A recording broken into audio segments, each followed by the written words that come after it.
minute to better life.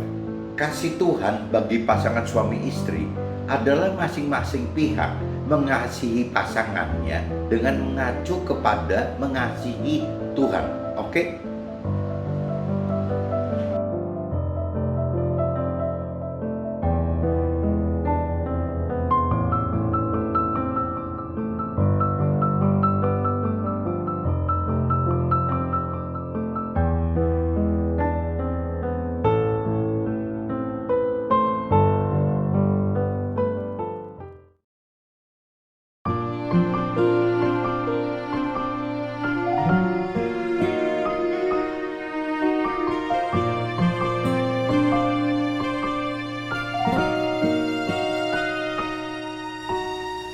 Bila ku angkat tanganku menyerah, Dia akan turun tangan membela. Sebab Dia baik, sungguh baik, mujizatnya kan dinyatakan. Ku angkat tanganku menyerahkan semua beban hidupku padanya. Ku angkat tanganku menyerahkan. Ku tahu pasti Dia buka jalan.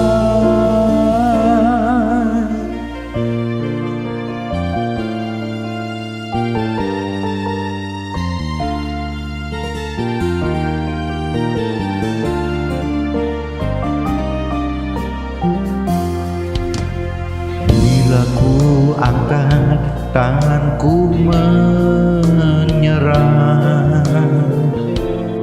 Dia akan turun tangan membela. Sebab Dia baik, sungguh baik, mujizatnya kan dinyatakan. Ku angkat tanganku menyerahkan semua beban hidupku padanya. Ku angkat tangan menyerahkan. Ku tahu pasti Dia buka jalan. Ku angkat tanganku menyerahkan semua beban hidupku padanya. Ku angkat tangan menyerahkan. Ku tahu pasti Kau buka jalan. Ku tahu pasti Kau buka jalan.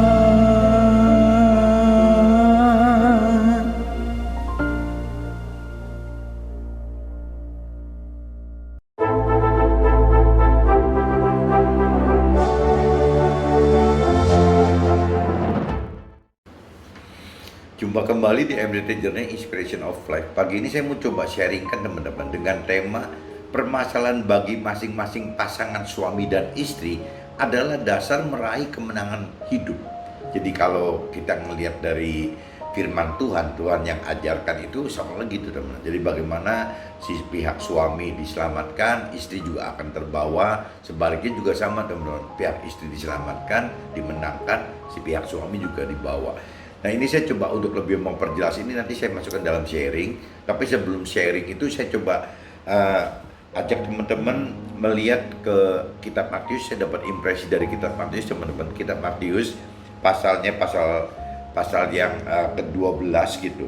Ayatnya itu 20 sampai 21 teman-teman. Jadi coba teman-teman simak Matius gitu. Matius pasal 12, kitab Matius pasal 12 ayatnya 20 dan 21.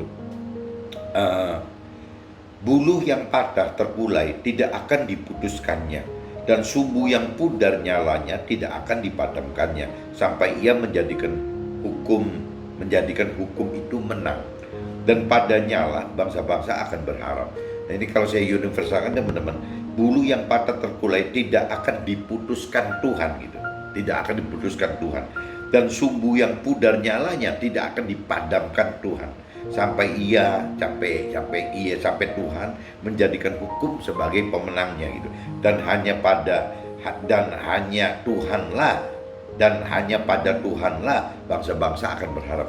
Jadi maknanya dua ayat tersebut teman-teman, kalau untuk impresi saya, jadi seolah-olah Tuhan itu benar-benar panjang sabar dan sangat setia gitu. Jadi sampai kita mengalami banyak permasalahan, sampai kita maju mundur on off dengan Tuhan itu, tetap Tuhan itu panjang sabar dan setia teman-teman, sampai ibaratnya kalau Tuhan umpamakan seperti bulu gitu, bulu atau sumbu gitu. Jadi Tuhan utamakan kan seperti nyala api teman-teman. Kalau teman-teman tahu yang namanya bulu yang patah terkulai tidak akan diputuskannya, bulu itu kan seperti apa sih? Jadi kayak seperti tanaman gitu, yang apa sih, tanaman yang rumput yang ada kayak bulu gitunya. Kalaupun patah gitu, Tuhan itu seolah-olah di sini umpamanya tidak diputuskan gitu. Jadi meskipun si bulu itu sampai hampir patah gitu, tetap sama Tuhan itu tetap diharapkan untuk bisa nyambung kembali teman, untuk bisa segar kembali gitu. Nah begitupun Tuhan umpamakan sumbu gitu. Sumbu itu kan berarti kan seperti, kalau teman-teman lihat zaman dulu kan ada cempor gitu. Kalau bahasa Jawa cempor apa ya, kalau dari bahasa Indonesia apa, jadi kayak lampu penerangan yang dari minyak yang ada sumbunya gitu. Nah Tuhan di sini umpamakan sumbu yang pudar nyalanya, jadi maksudnya udah mau mati pun Tuhan tetap tungguin untuk bisa nyala kembali gitu, tidak akan ditiup, dipadamkan gitu. Jadi benar-benar di sini kalau buat impresi saya, Tuhan itu benar-benar panjang sabar dan setia bagi kita gitu. Apabila memang proses untuk bisa berkemenangan dalam hal ini teman-teman, yang disebut tadi di sini dikatakan sampai Tuhan menjadikan hukum itu menang. Hukum bagi Tuhan ini kan berarti firman Tuhan teman-teman. Jadi bagaimana caranya sampai kita mampu melakukan firman Tuhan, bahkan mengajarkan firman Tuhan, yaitu Tuhan itu panjang sabar dan setia sekali menunggu kita sampai dimenangkan gitu teman. Ini saya tangkap impresinya gitu. Dan kalau di ayat 21-nya, dan pada Tuhanlah bangsa-bangsa akan berharap gitu. Jadi Tuhan ingin sekali apabila kita benar-benar hanya punya pengharapan kepada Tuhan gitu. Nah itu kan kalau istilah-istilah ada di tempat aksesoris yang untuk dekorasi rumah, ada tulisan hope, faith, and love gitu ya. Biasanya kan tiga kata bahasa Inggris itu kan jadi satu gitu, satu paket. Jadi hope itu berarti kan pengharapan. Pengharapan apa? Ya pengharapan kepada Tuhan gitu. Bagaimana kita hidup berpengharapan kepada Tuhan, itu hope itu. Nah kalau faith itu iman. Iman bagaimana? Ya iman kepada firman Tuhan, percaya kepada firman Tuhan dengan cara bukan cuma percaya saja teman-teman. Jadi percaya Tuhan, kalau faith itu berarti beriman kan. Beriman itu berarti beriman kepada pribadi Tuhan dan beriman kepada firman Tuhan gitu. Nah, beriman kepada firman Tuhan itu kan banyak kelasnya teman-teman. Ada yang cuma sekedar mengenal, ada yang sudah lebih mengerti gitu, ada yang sudah melakukan atau belum melakukan. Nah, yang Tuhan sebut di sini faith, iman itu adalah bukan cuma mengenal atau mengerti teman-teman, tapi melakukan firman gitu. Jadi beriman di sini, faith ini adalah melakukan firman teman-teman. Jadi kalau kita kembalikan berpengharapan kepada Tuhan, bagaimana kita mencari kebenaran hidup, ya bagaimana kita beriman kepada pribadi Tuhan dan firman-Nya dengan cara melakukan firman-Nya gitu. Nah yang terakhirnya love. Ajaran Tuhan itu tidak lari dari kasih teman-teman. Jadi ujungnya Tuhan itu ya kasih gitu. Jadi bagaimana caranya kita mengasihi Tuhan, mengasihi diri kita sendiri, mengasihi sesama gitu. Itu ajaran Tuhan seperti itu. Nah, ini yang saya mau sharingkan teman-teman. Ini bagaimana caranya yang tadi saya katakan di judulnya, permasalahan bagi masing-masing pasangan suami dan istri. Itu kan berarti dua nih teman-teman. Ada suami, ada istri. Bagaimana sih caranya rumusnya Tuhan gitu. Rumus Tuhan kan kasih Tuhan gitu. Kasih Tuhan, kasih yang dari Tuhan. Kasih dari Tuhan yang tadi kan dasarnya adalah beriman dan juga berpengharapan dengan cara-cara Tuhan. Itu tidak jauh-jauh teman. Bagaimana suami bisa mengasihi istri itu dengan cara seperti jadi taat, melakukan firman Tuhan, karena Tuhan instruksikan, perintahkan bahwa suami harus mengasihi istri. Jadi bukan cuman kita dengan kekuatan sendiri mengasihi istri loh, tapi Tuhan perintahkan agar suami itu mengasihi istri gitu. Nah, apabila kita taat kepada perintah Tuhan, kita mengasihi istri, itu logikanya teman-teman, nanti kasih suami terhadap istri itu benar-benar berlimpah-limpah gitu. Kasihnya itu kan berlimpah-limpah dibanding apabila suami tanpa Tuhan mengasihi istri gitu. Tapi orang dunia banyak teman-teman yang tidak bicara mengandalkan bagaimana mengasihi pasangannya, tidak dengan melibatkan Tuhan, itu ada. Nah, teman, kalau sampai itu terjadi, itu kisarannya cuma ada di jiwa teman, bukan di roh gitu. Jadi mungkin ya cuma dapat sukacita di dunia ini gitu. Belum tentu mendapatkan damai sejahtera yang nanti di akhirat nanti. Jadi bedanya gitu teman-teman. Kalau buat saya, sukacita itu adalah cuma parameter sukacita di dunia ini gitu. Tapi kalau damai sejahtera itu adalah parameternya adalah di alam akhirat nanti. Jadi bedanya gitu teman. Apabila seorang suami mengasihi istri karena taat kepada perintah dan peraturan firman Tuhan, itu hasil kasihnya itu bisa sampai tembus ke alam akhirat gitu. Nah, begitupun juga dengan pihak istri teman-teman. Pihak istri itu kalau bicara kasih Tuhan itu adalah bagaimana dia taat perintah dan peraturan firman Tuhan itu. Nah, apa sih perintah Tuhan terhadap para istri gitu? Nah, Tuhan inginkan bahwa istri itu taat untuk tunduk gitu, tunduk kepada suami. Nah, tunduk kepada suami, orang dunia juga banyak teman-teman yang melakukan tunduk suami tidak dengan melibatkan Tuhan. Apa yang didapatkan adalah sukacita teman-teman, sukacita di dunia gitu. Apabila seorang istri tunduk kepada suaminya, itu akan mendapatkan, pasangan itu mendapatkan sukacita di dunia. Tapi apa bedanya apabila seorang istri ya seorang istri taat dan takut tunduk gitu ya, tunduk kepada suaminya karena perintah Tuhan gitu, perintah firman Tuhan. Ini maknanya beda teman-teman. Apabila seorang istri sampai bisa benar-benar taat melakukan tunduk kepada suaminya karena taat melakukan firman Tuhan, ini hasilnya dari saya katakan sama teman-teman. Ini kekuatan itu bukan kekuatan dapatkan sukacita di dunia ini, tapi akan mendapatkan ya damai sejahtera sampai ke alam akhirat nanti teman-teman. Jadi maksudnya gitu teman-teman. Jadi kalaupun suami mengasihi istri tidak dengan Tuhan, ya dia cuma mendapatkan sukacita di dunia ini. Tapi kalau seorang suami mengasihi istri karena memang taat akan perintah peraturan Tuhan, ini bonusnya itu akan dapat damai sejahtera di dalam alam akhirat nanti, seterusnya gitu, baik dunia ini maupun alam akhirat.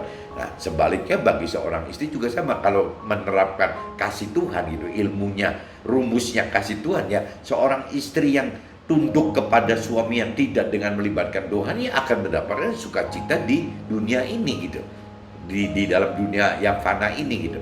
Tapi kalau memang si istri itu karena rumusnya kasih Tuhan itu takut dan taat, sehingga takut dan taat akan firman Tuhan sehingga tunduk kepada suaminya, nah ini akan dapat bonus juga teman-teman. Jadi si istri ini akan mendapatkan satu damai sejahtera sampai ke alam akhirat, dan di dunia ini juga, di dunia ini dan di alam akhirat. Jadi penjelasannya seperti itu, bahwa yang namanya kasih Tuhan itu beda teman-teman dengan kekuatan kasih suami kepada istri, atau hanya istri tunduk kepada suami, itu beda teman. Lebih baik istilahnya tanpa libatkan Tuhan juga lebih baik apabila seorang suami mengasihi istri. Lebih baik seorang istri adalah tunduk kepada suami, itu lebih baik. Tapi akan jauh lebih baik dan lebih benar jika kita melakukan, suami melakukan mengasihi istri dan istri tunduk kepada suami itu karena memang yang menerapkan, melakukan firman Tuhan yang isinya kasih Tuhan itu tadi, teman-teman. Nah, ini untuk lebih jelasnya nanti saya bacakan, teman-teman, apa sih maksudnya kasih Tuhan gitu. Jadi tadi saya udah bacakan di kitab Matius, teman-teman, kitab Matius pasal 12 ayat 20-21. Nah, ini berkaitan, teman-teman, kalau bicara kasih Tuhan itu berkaitan dengan kitab Efesus, teman-teman. Coba kita teman-teman lihat kitab Efesus pasal 5, teman-teman. Pasal 5. Coba kita baca dari 22 sampai 33, teman-teman. Nah, di sini kalau bicara di Alkitab, teman-teman, di sini dikatakannya kasih Kristus adalah dasar hidup suami istri gitu. Tapi kalau saya bicara dikonversikan ke universal, ya ini berarti kasih Tuhan adalah dasar hidup suami istri. Kalau lebih umum lagi, ya kasih yang dasarnya dari perintah peraturan firman Tuhan adalah dasar hidup suami istri gitu. Jadi tergantung kita universalkan mau seberapa luas, teman-teman. Kalau kita terkungkung hanya dari sisi Nasrani, ya nyebutnya kasih Kristus gitu, karena lingkupnya cuma segitu. Tapi kalau kita bicara universal, ini kasih ini bisa berubah gitu, berubah menjadi firman Tuhan gitu. Kasih yang dengan dasar firman Tuhan adalah dasar hidup suami istri. Nah, ini berarti kan kasih Tuhan yang menjadi dasar untuk hidup suami istri mendapatkan damai sejahtera di akhirat, sampai akhirat, dan juga sukacita di dunia fana sementara ini, teman-teman. Nah, ini kalau saya bacakan, teman-teman. Hei istri, tunduklah kepada suamimu seperti kepada Tuhan. Tuh, perintah firman seperti itu. Hei istri, tunduklah kepada suamimu seperti kepada Tuhan. Nah, pertanyaannya, si istri ini tunduk kepada suaminya itu karena memang tunduk ke suami, atau tunduk ke suami karena Tuhan gitu. Kalau perintah di firman Tuhan ya seperti kepada Tuhan, bukan cuma tunduk kepada suami loh. Jadi si istri itu harus tunduk kepada suami seperti halnya perintah Tuhan bahwa dia harus tunduk kepada Tuhan. Jadi bedanya kekuatannya gitu, teman. Bisa si istri mengandalkan kekuatan sendiri untuk tunduk kepada suami, tapi bisa juga si istri gitu tunduk kepada suami karena takut akan Tuhan, karena taat akan Tuhan, karena melakukan firman Tuhan. Nah, ini yang Tuhan inginkan seperti itu. Jadi si istri tidak ada alasan ngapain saya mesti tunduk kepada suami. Jadi nggak ada, karena dia bertemu dengan Tuhan itu. Pribadi si istri akan frontal ketemu dengan Tuhan. Ya pasti nggak berani komplain karena memang ini perintah dan peraturan Tuhan gitu. Maksudnya gitu, teman-teman.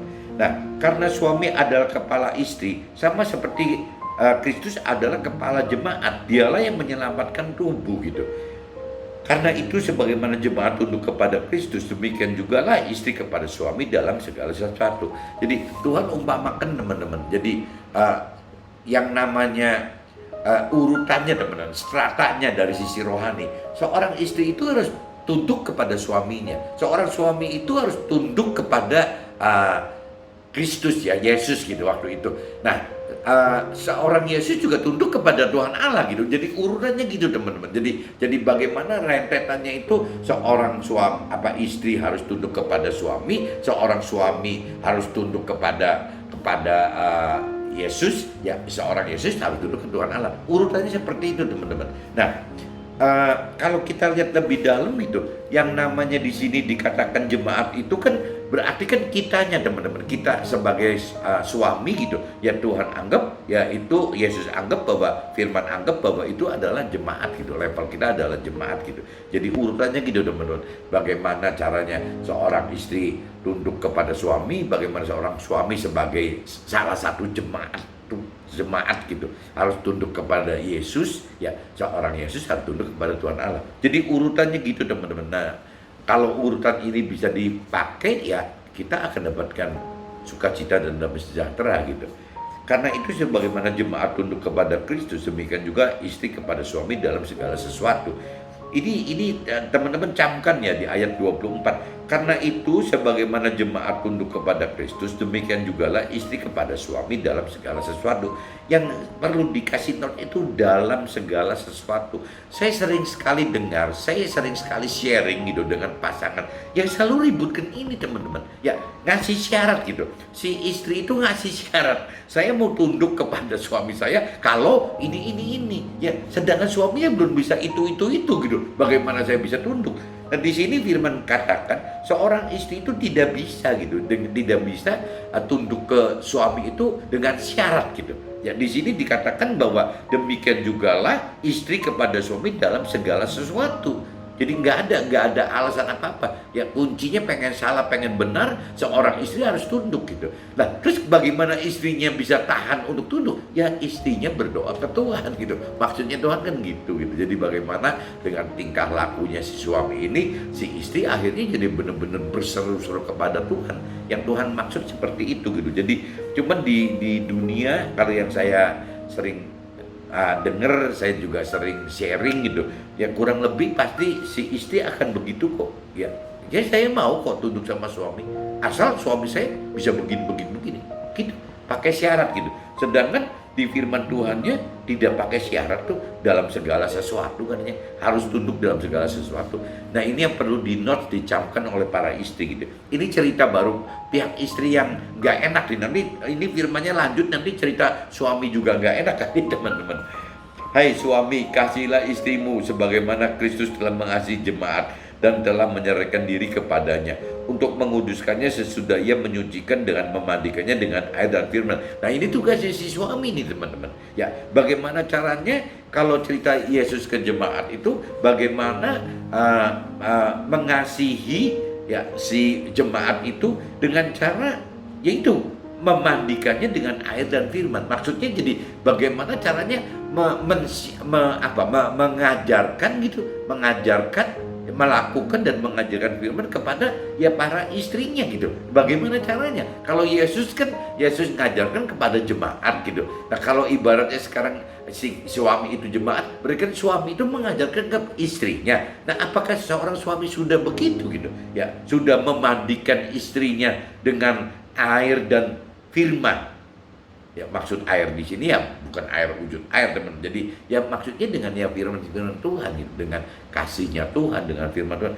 Nah, ini yang tadi saya katakan. Jadi suami pun jangan cuma sekedar menuntut ke istri, lu mesti tunduk dong sama gua gitu, kata si suami gitu. Tapi sebaliknya Tuhan katakan si suami juga harus gitu, bagaimana mengasihi dan mengajarkan, men-sharingkan gitu ya firman-firman Tuhan. Itu tugasnya seorang suami loh teman-teman. Ada cerita fungsi imam, nabi dan raja, ya itu kan sama teman-teman. Jadi bagaimana caranya seorang suami itu menjadi nabi gitu, dengan memberi air dan firman gitu. Apa yang Tuhan inginkan kepada istri, itu tugasnya suami. Nah, masalahnya suaminya sudah begitu belum? Ya, kalau suaminya nggak begitu, ya mesti koreksi diri juga gitu. Seperti halnya tadi, si istri juga harus berkoreksi diri. Apakah dia sudah tunduk nggak dalam segala sesuatu? Jangan pakai syarat gitu. Nah, begitu pun seorang suami. Apakah benar seorang suami itu sudah memberikan contoh, sudah mengajarkan, sudah men-sharingkan firman kepada istrinya?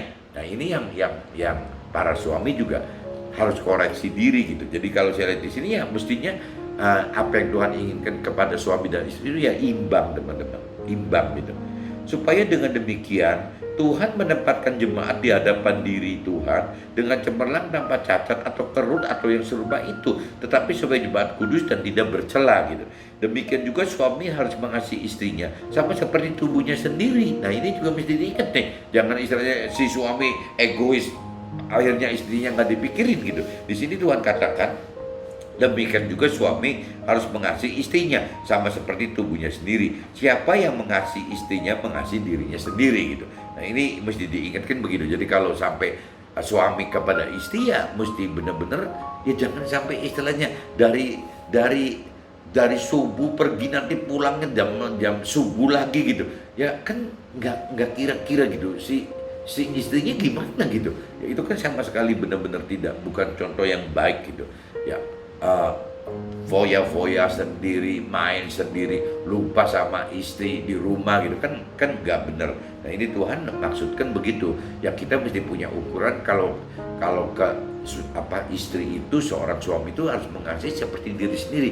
Ya otomatis kan karena pribadinya bukan si istri itu bukan satu pribadi dengan suami, ya otomatis kan minimal kan si suami mikir lah gitu bagaimana sih caranya kalau memang suami mengasihi diri sendiri 50%, ya mengasihi istrinya yang 50% itu dong. Jangan yang 100%-nya diborong semua sama suami. Nah ini yang Tuhan maksudkan seperti itu. Jadi kalau dalam hal kasih juga sama, teman-teman. Tidak bisa egois hanya sekedar suami mengasihi diri sendiri 100% tanpa mengasihi istrinya gitu. Yang Tuhan inginkan ya apa yang kita kasih, suami kasih terhadap dirinya sendiri ya sama gitu. Mahasiswa istri juga seperti itu. Ya berarti gampangnya 50-50 teman, 50% ya si suami mengasihi diri sendiri, 50% mengasihi istrinya gitu. Itu baru balance gitu teman.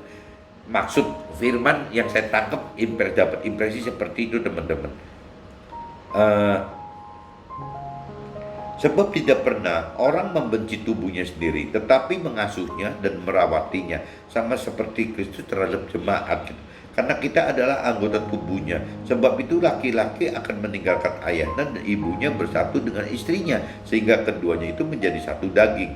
Rahasia ini besar, tetapi yang aku maksudkan ialah hubungan Kristus dengan jemaat. Ya sama aja yang tadi, Kristus dengan jemaat, Yesus dengan jemaat, sama aja dengan suami terhadap istri gitu. Bagaimanapun juga bagi kamu masing-masing berlaku, kasihilah istrimu seperti dirimu sendiri, dan istri hendaklah menghormati suaminya. Dan bentuk kasih yang tadi katakan kan suami harus mengasihi istrinya, dan sebaliknya bentuk taat, bentuk tunduknya istri kepada suaminya adalah ya hormat gitu. Bagaimana caranya seorang istri bisa menghormati suaminya gitu. Ini kalau cerita kembali lagi apabila kita hidup sepasang suami dan istri bisa parameternya mengacu kepada kasih yang dari Tuhan, yang tadi diajarkan kasih yang dari firman Tuhan adalah dalam hidup suami istri, rasanya semua akan beres sebenarnya. Jadi si suami bukan melihat istri tapi melihat Tuhan, sehingga dia cuma melakukan perintah Tuhan untuk mengasihi istri. Sebaliknya seorang istri juga sama, melihat Tuhan gitu, melakukan firman yang bagaimana caranya menghormati seorang suami. Nah kalau bisa dua-duanya mengacu kepada melihat kepada Tuhan, rasanya yang diterima balik oleh suami dan istri itu jadi jauh lebih maksimal daripada mengadakan diri sendiri masing-masing gitu teman-teman. Mudah-mudahan yang saya sharingkan bisa tertangkap teman-teman. Nah ini saya udah bacakan di kitab Matius 12 pasal 12 ayat 20-21. Saya udah bacakan kitab Efesus ayat 5 pasal 5 ayat 22 sampai 23. Nah ini saya coba masuk teman-teman ke sharing yang saya alami dalam hidup saya gitu. Ini dalam draft saya gitu. Permasalahan akan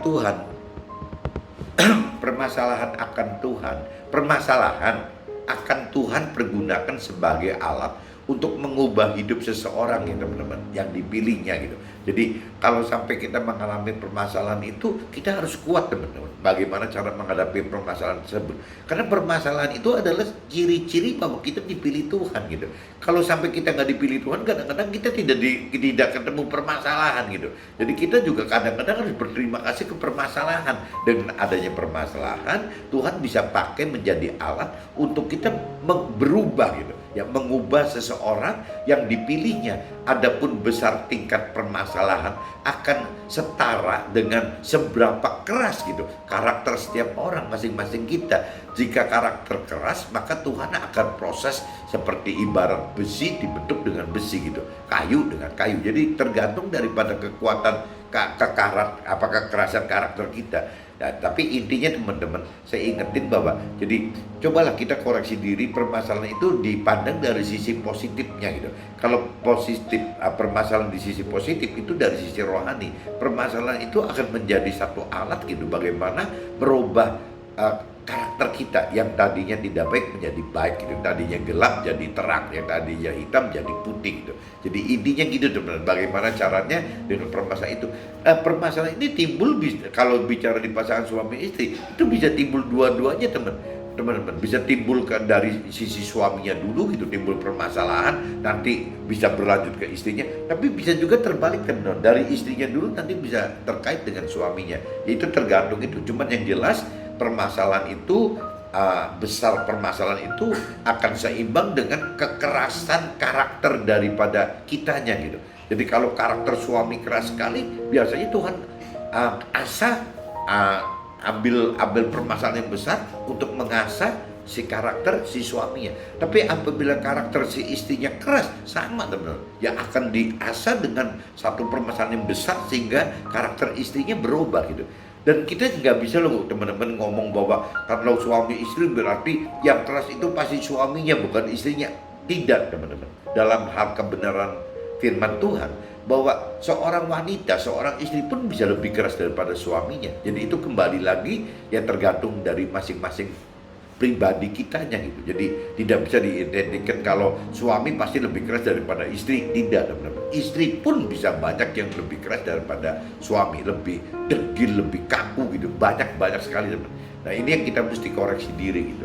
Yang pasti jika Tuhan mengubah seseorang, maka proses perubahan karakter akan Tuhan Tuhan itu sangat setia menantikan sampai transformasi perubahan tersebut ya dimenangkan gitu. Yakni hidup berubah dengan cara hidup berdasarkan firman yang daripada Tuhan gitu. Jadi Tuhan itu panjang sabar, sangat setia gitu, panjang sabar dan sangat setia.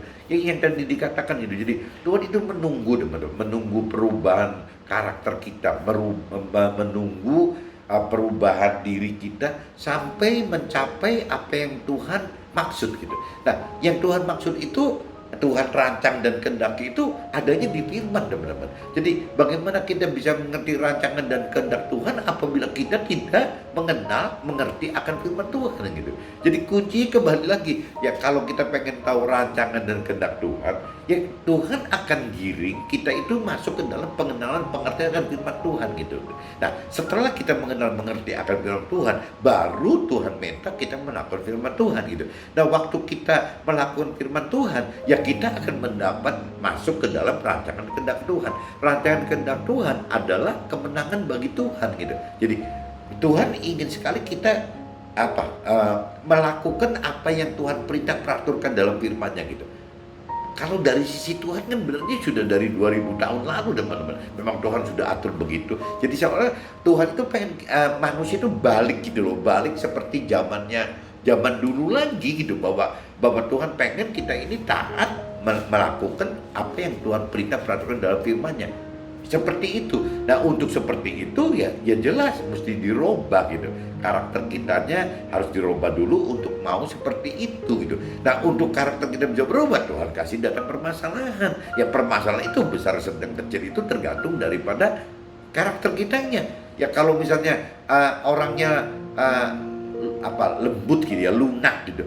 Ya buat apa Tuhan kasih besi gitu? Jangan-jangan Tuhan kasih air aja udah cukup. Ya ada yang mesti dibentuk pakai kayu, ada yang bentuk mesti pakai besi. Ya tergantung daripada kekuatan karakter manusia masing-masingnya itu gitu. Orang yang diubah Tuhan sesuai dengan masing-masing masalah akan menjadi alat Tuhan dalam mengubah sesama sesuai dengan masing-masing karakter kita gitu. Karakter sesama yang kita miliki itu sama dengan ya untuk dipakai Tuhan untuk karakter yang orang yang akan kita ubah gitu. Dan juga masing-masing tingkatan kekerasannya dari karakter sesama yang yang sedang dilayani. Jadi istilah besi ketemu besi, kayu ketemu, maksudnya gini teman-teman. Jadi apabila saya misalnya karakternya misalnya kayu gitu, kaku gitu, kayu gitu, ya otomatis Tuhan akan rubah saya gitu ya dengan cara kayu lawan kayu gitu teman-teman. Tapi sebaliknya kalau istri saya gitu karakternya seperti besi, Tuhan juga akan rubah ya dengan permasalahan yang sekeras besi gitu untuk merubah istri saya menjadi seperti yang Tuhan inginkan. Jadi saya diberi permasalahan sekeras kayu karena karakter saya sekeras kayu, sebaliknya istri saya bisa juga dikasih karakter mesti dikasih permasalahan sekeras besi karena karakternya sekeras besi. Nah, ini tadi saya katakan tidak semua laki-laki itu lebih keras dari perempuan, tapi juga ada teman-teman yang kebalik, misalnya si suaminya keras sekali gitu ya, sehingga Tuhan bentuk dengan permasalahan yang sekeras besi gitu, seberat besi, sekeras besi. Nah, sebaliknya seorang istrinya jangan-jangan cuma dikasih yang sekeras kayu gitu, seberat kayu, supaya ya memang karakter istrinya cuman sekeras kayu gitu, makanya dibentuk kayu. Gak mungkin Tuhan kebalik gitu ya, orang yang kekuatannya besi dikasih kayu gitu, permasalahannya sekelas kayunya yang kalah teman-teman. Tapi sebaliknya orang yang sekelas besi gitu, orang yang sekelas kayu dikasih besi, ya mungkin juga jadi hancur teman-teman. Jadi bukan membaik malah hancur. Jadi ya Tuhan tahu kira-kiranya bahwa orang yang dengan karakter sekeras besi ya akan dikasih permasalahan sekeras besi gitu. Nah, orang yang sekeras kayu akan dikasih permasalahan dengan sekeras kayu. Jadi Tuhan akan menyesuaikan dengan masing-masing karakter kita. Nah, karakter kita yang seperti besi dan kayu ini akan menjadi alat Tuhan untuk waktu kita menjadi alat Tuhan berikutnya lagi kepada sesama kita gitu ya. Kita yang basic karakternya adalah besi, ya kita akan ketemu dengan teman-teman gitu, memberitakan kebenaran firman Tuhan, menyaksikan kebenaran firman Tuhan itu, ketemu dengan orang-orang yang kerasnya seperti besi juga teman-teman. Begitupun apabila orang yang sekeras kayu gitu ya, waktu Tuhan bentuk dengan mengubah si sekeras kayu ini dengan permasalahan sekeras kayu gitu, dengan seberat kayu, ya otomatis dia juga akan biasa ditemukan dengan sesama gitu yang sekeras dan seberat kayu juga gitu. Jadi Tuhan udah punya settingnya semua, masing-masing akan kemana gitu. Jadi yang sering dikatakan bahwa ya kita ini anggota tubuhnya Tuhan, jadi kita di apapun juga terserah Tuhan. Ya kapan kita bisa jadi lengan kita, kapan kita jadi telapak tangan kita, kapan kita jari-jari jadi jari kita, kapan kita jari jempol, kapan jadi telunjuk, jari tengah, jari manis maupun kelingking, itu semua ada gunanya teman-teman. Semua Tuhan sudah rencanakan, semua ada gunanya, karena akan ketemu dengan berbagai macam orang yang mungkin macamnya lebih banyak daripada anggota tubuh kita, atau minimal seperti anggota tubuh kita, anggota tubuh manusia, anggota tubuh Tuhan gitu. Jadi ya Tuhan udah prepare itu gitu. Yang lunak ketemu yang lunak, yang sedang ketemu yang sedang, yang keras ketemu yang keras gitu. Tingkatannya seperti itu. Bagi yang sudah memiliki pasangan hidup, maka Tuhan akan garap perubahan pola hidup pasangan satu persatu. Dapat dimulai dari pihak suaminya, dan dapat juga dimulai dari pihak istrinya. Jadi dari pengalaman saya, dari sharing-sharing dengan teman-teman atau mendengar cerita teman-teman, ya biasanya cara Tuhan merubah kita untuk dapatkan kemenangan di dalam satu keluarga itu ya bisa macam-macam teman. Bisa dimulai dari pihak suaminya yang mendapat permasalahan dulu, tapi juga bisa yang mendapat permasalahan itu istri dulu gitu. Tapi yang jelas kalau di mata Tuhan suami istri satu, jadi yang manapun juga mau yang duluan, tetap ujungnya yang Tuhan harapkan kemenangan berdua gitu, pasangan suami istri gitu. Kecuali kalau yang satunya degil ya, pasangannya degil, nah itu kan ceritanya repot teman-teman. Saya kalau ngelihat cerita di kitab suci Alkitab saya gitu, ya cerita yang seperti ini paling gampang ya seperti contohnya istrinya Nabi Ayub juga kan, itu kan yang bertentangan dengan Nabi Ayubnya gitu. Yang namanya istrinya Raja Daud gitu kan, si Mikal gitu kan, itu anaknya si Saul gitu kan, itu juga bertentangan dengan Raja Daud. Jadi ya akhirnya contoh-contoh seperti tadi gitu, dua contoh tadi ya akhirnya tidak ketemu teman-teman. Si pasangan suami istri tidak bertemu gitu, karena ya memang tidak sejalan gitu ya, karena si kebenaran kan cerita tadi kan cerita istrinya gitu, istrinya yang tidak bisa ngikutin apa yang suaminya inginkan. Ada sih teman-teman, saya juga baca di kitabnya Raja Daud ya, dengan cerita yang terkait dengan Nabal dan istrinya Nabal itu namanya Abigail gitu. Nah, yang namanya si Abigail itu kan sudah lebih mengenal, lebih mau mencari Tuhan, lebih mengenal kebenaran firman Tuhan lebih dulu gitu. Nah, si Abigail ini seolah-olah selalu ngomongin si Nabal ini untuk bisa berubah menjadi benar gitu. Tapi kan Nabal kan tidak mau gitu, disebutnya Nabal kan degil. Jadi akhirnya ya Nabalnya meninggal gitu, akhirnya Abigailnya malah nikah sama Raja Daud gitu. Nah ini ceritanya jadi memang kembali lagi ya, bagi pasangan suami istri, baik suami maupun istri, ya kalau bisa jangan degil-degil amat deh, nanti ujungnya takutnya nggak enak selesainya gitu. Tidak, kita tidak mau ujungnya kan seperti yang Nabi Ayub, istri Nabi Ayub alami, atau si Mikal istrinya Raja Daud alami, atau mungkin kalau suami jangan sampai ngalami seperti Nabal gitu, akhirnya jadi nggak mendapatkan satu damai sejahtera, sukacita bersama dengan pasangannya gitu. Dalam proses pasangan suami istri, Tuhan ajarkan cara bagaimana agar suami dan istri mendapatkan bimbingan Tuhan untuk sampai jadi keduanya dapat dimenangkan gitu, yakni dengan mengajarkan kepada kedua pihak untuk menerapkan kasih Tuhan. Jadi Tuhan dalam tadi di kitab Efesus pasal 5 22-23, Tuhan kan mengajarkan benar. Jadi bagaimana sih caranya supaya bisa akur itu, ya dua-duanya ayo dong belajar dari Tuhan gitu, dari firman Tuhan gitu. Jadi nggak bisa seenak-enaknya si suami egois dengan cara suami sendiri, si istri egois dengan cara istri sendiri, nggak bisa gitu. Jadi tetap Tuhan ajarkan, ya cobalah kedua pihak ini, suami maupun istri, mengacu semua ke dalam pengajaran yang Tuhan berikan. Itu kasih Tuhan gitu, kasih dengan cara menerapkan firman Tuhan gitu. Gampangnya gitu teman-teman.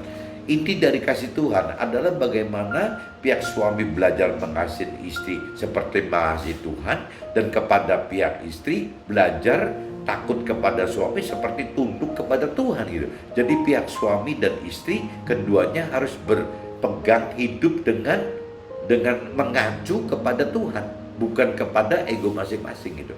Jadi yang tadi saya katakan, kalau seandainya suami dan istri itu berdua bisa sadar, bisa taat kepada Tuhan gitu, percaya kepada firman Tuhan, ya rasanya suami istri itu akan jadi harmonis teman-teman. Karena yang tadi saya katakan dari awal gitu, seorang suami mengasihi istri itu bukan karena memang kekuatan mengasihi mengasihi istri, tapi karena dia takut gitu, taat akan firman Tuhan. Firman Tuhan katakan bahwa seorang suami harus mengasihi istri. Nah kalau sampai benar suami ini nggak kuat mengasihi istri secara pribadi, tapi harus dengan tekanan taat dan taat kepada Tuhan, ya akhirnya mengasihi istri teman-teman. Nah kekuatan mengasihi istri dengan ketaatan kepada Tuhan, ini yang tadi saya katakan, powernya itu besar sekali teman-teman. Begitupun juga seorang istri, ya seorang istri apabila belum bisa menghargai suaminya untuk pantas tunduk atau pantas hormat kepada suaminya, tapi kalau memang seorang istri takut dan taat kepada Tuhan gitu, ya ada perintah Tuhan yang mengatakan bahwa seorang istri harus tunduk dan hormat kepada suaminya, ya otomatis si istri ini kan akan taat dan takut akan Tuhan, sehingga dia harus harus tunduk dan harus hormat kepada suaminya gitu. Nah, apabila seorang istri mau seperti ini, ya karena kalau langsung kepada suaminya, hati kecilnya belum bisa nerima, ya pikiran, perasaan dan kehendak si istri ini belum bisa nerima untuk hormat dan tunduk kepada si suami gitu. Tapi apabila dia takut dan taat akan Tuhan, dia akan melakukan itu teman-teman, akan melakukan tunduk dan hormat, meskipun boleh dalam hati kecilnya si istri pendumel nggak keruan. Sebaliknya tadi juga sama, seorang di dalam isi hatinya seorang suami juga sebel lihat istrinya nggak pantas dikasih. Ya saya nggak persoalkan itu. Yang penting suami langsung ke Tuhan dan istri juga langsung ke Tuhan. Nanti setelah suami dan istri itu langsung ke Tuhan, justru kekuatan Tuhan ini yang akan menimbulkan suami mengasihi istri dan si istri menghormati suami gitu. Maksudnya gitu teman-teman. Jadi saya tidak menganjurkan untuk masing-masing berkekuatan sendiri-sendiri gitu. Nanti nggak kuat. Jadi ujungnya ya tetap suami harus mengacu ke Tuhan, si istri juga mengacu Tuhan. Nanti dari kekuatan Tuhan itu ya akan berbalik untuk suami mengasihi istri dan si istri menghormati suami. Oke teman-teman, see you, bye-bye.